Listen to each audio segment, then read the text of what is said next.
Continuing our reading in Yellow Eyes by Rutherford Montgomery, today is Chapter 20, Beyond the Rim. January had come with a thaw that gave the deep snow a heavy crust. Sleepy Cat Mountain shone in the winter moonlight like a white knight in glistening armor. Once again the terror season had come to the deer. No longer could they outdistance their relentless enemy, the cougar. Yellow Eyes had feasted for the first time in a week.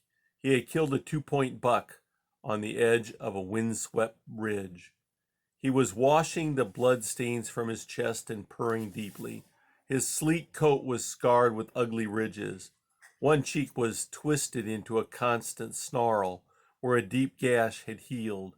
He was a battle-marked warrior. Any hunter meeting him would have marked him down as an old killer carrying the welts and marks of many struggles. He moved along the crusted surface of a drift. His face was upward toward the hazy ramparts of Sleepy Cat Mountain. Spring was in the offing. He knew it because of the strange restless seething within him. He was again ready to look for the golden one. It was time.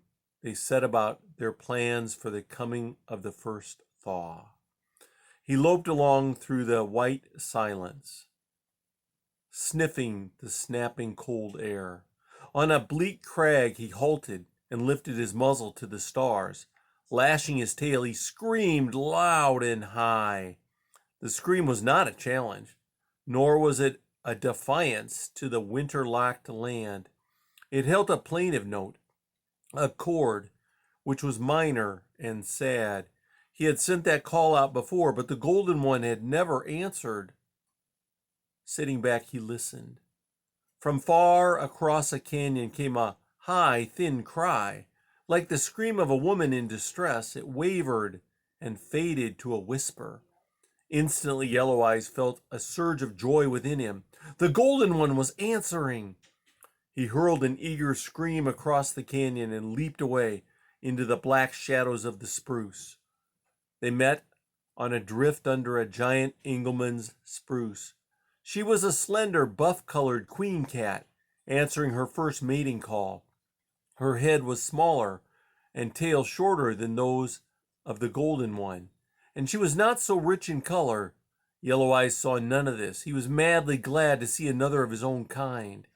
There in the checkered shadows, under the everlasting green canopy of the great spruce, they played and came to know an attachment for each other.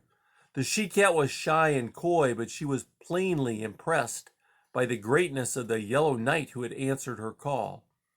Yellow Eyes would have led her down into the hunting range, but she faced back toward the north from where she had come.